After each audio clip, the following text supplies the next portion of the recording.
आंवला नवमी की आप सबको हार्दिक शुभकामनाएं। भक्तजनों, आज हम उस पवित्र तिथि की महिमा का रसपान करने जा रहे हैं, जिसे हमारे शास्त्रों में पापों का नाश हरने वाला कहा गया है। आज है आंवला नवमी, कार्तिक मास की शुक्ल पक्ष नवमी। यह वह ही दिन है जब सृष्टि में साक्षात विष्णु स्वरूप अमृत समान वृक्ष आंवला की पूजा की जाती है।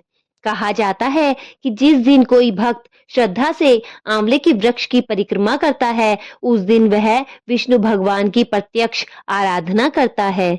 भक्तों, सोचिए, यह कितना अद्भुत है कि एक वृक्ष में स्वयं भगवान का वास बताया गया है। जब हम उसकी जड़ में जल अर्पित करते हैं, तो मानो स्वयं भगवान विष्णु को स्नान करा रहे होते हैं। जब हम उसकी पत्तियों पर दीप जला रहे होते हैं, तो ऐसा लगता है मानो स्वयं लक्ष्मी जी के चरणों में आरती उतारी जा रही हो। भक्तों, हमारे शास्त्रों में वर्णन आता है कि आंवला वृक्ष स्वयं भगवान विष्णु का रूप है। उसकी जड़ें ब्रह्मा है, तना विष्णु है और शाखाएं महेश्वर हैं। और इस वृक्ष की छाया में जब कोई व्यक्ति पूजा करता है, तो उसके सभी दुख, सभी कष्ट धीरे धीरे मिट जाते हैं।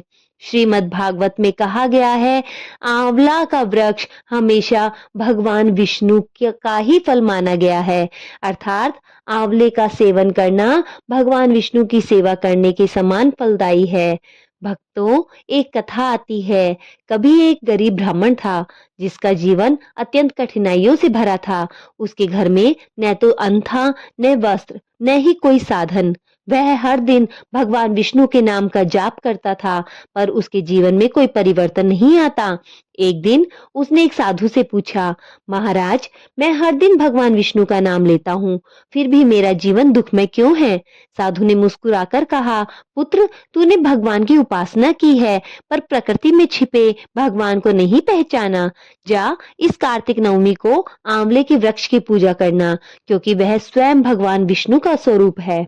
ब्राह्मण ने साधु की बात मान ली। अगले दिन नवमी के अवसर पर उसने अपने छोटे से आंगन में एक आंवले के वृक्ष के नीचे जल चढ़ाया, दीप जलाया और विष्णु मंत्रों का जाप किया।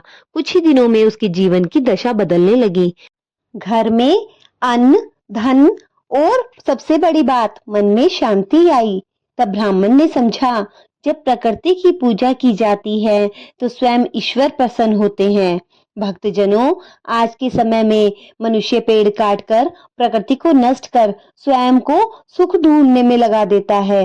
पर क्या यह सुख स्थायी हो सकता है? नहीं। जब हम प्रकृति को दुख देते हैं, तो हमारा ही संतुलन बिगड़ता है। आंवला नवमी हमें यही सिखाती है कि वृक्ष केवल लकड़ी नहीं, ये हमारे जीवन के प्राण हैं। आंवला का एक एक फल हमारे तन, मन और आत्मा के लिए अमृत के समान है। इसका सेवन स्वास्थ्य देता है और इसका पूजन सौभाग्य देता है। कहा गया है कि जो स्त्री आज के दिन आंवला के वृक्ष के नीचे बैठकर विष्णु भगवान और लक्ष्मी माता का पूजन करती हैं, वह अखंड सौभाग्यवती रहती हैं।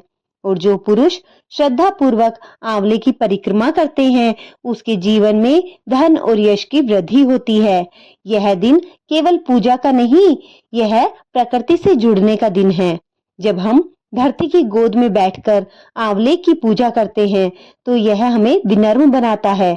यह सिखाता है कि भगवान हर रूप में हमारे आसपास है, बस हमें पहचानना सीखना है। भक्तों, जब आप आंवले के वृक्ष के नीचे दीपक जलाएं, तो एक संकल्प जरूर करें कि हम केवल पूजा तक सीमित नहीं रहेंगे। हम हर साल एक पेड़ अवश्य लगाएंगे, क्योंकि हर लगाया हुआ वृक्ष भगवान विष्णु का एक नया रूप पृथ्वी पर अवतरित होता है। कल्पना कीजिए कि यदि हर भक्त एक आंवला का वृक्ष लगाए, तो कितने घरों में विष्णु जी का निवास हो जाएगा। हर आंगन में हरियाली, हर श्वास में जीवन और हर मन में भक्ति। यही तो सच्ची कार्तिक पर्व है। भक्तजनों, जब हम इस नवमी को मनाते हैं, तो यह केवल परंपरा नहीं, एक आध्यात्मिक जागरण है। यह हमें याद दिलाती है कि ईश्वर मंदिरों में नहीं, वृक्षों की छाया में भी बसते हैं। जो हवा बहती है, वही प्राण है। जो जल हम समर्पित करते हैं, वही जीवन है।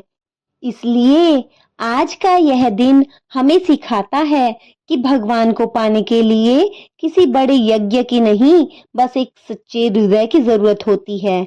आज जब आप दीपक जलाएं तो ये संकल्प भी करें कि अपने घर, अपने मन, अपने समाज को हरियाली से भर देंगे।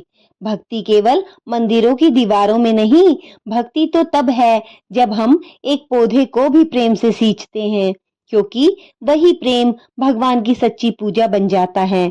तो आइए भक्तजनों, आज इस पावन आंवला नवमी के दिन हम सब मिलकर प्रण लें, हम प्रकृति से प्रेम करेंगे, हम हरियाली बढ़ाएंगे, हम विष्णु लक्ष्मी की आराधना करेंगे और हर वर्ष इस दिन भगवान विष्णु के इस अद्भुत स्वरूप आंवला वृक्ष की पूजा करेंगे।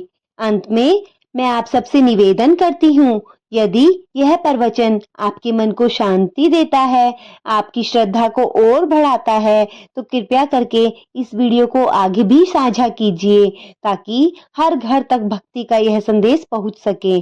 और हमारे अपने भक्ति आलोक चैनल को जरूर सब्सक्राइब करें ताकि भगवान की ऐसी ही प्रेरणादायक कथाएं, भक्ति संदेश और सत्संग आप तक समय पर पहुंच सके। भगवान विष्णु और माता लक्ष्मी आप सब पर, हम सब पर अपनी कृपा ऐसे ही बनाए रखें। आपका जीवन आंवले के समान हरित, पवित्र और अमृतमय बने। बोलिए श्री हरि भगवान विष्णु की जय, माता लक्ष्मी की जय, आंवला नवमी की जय।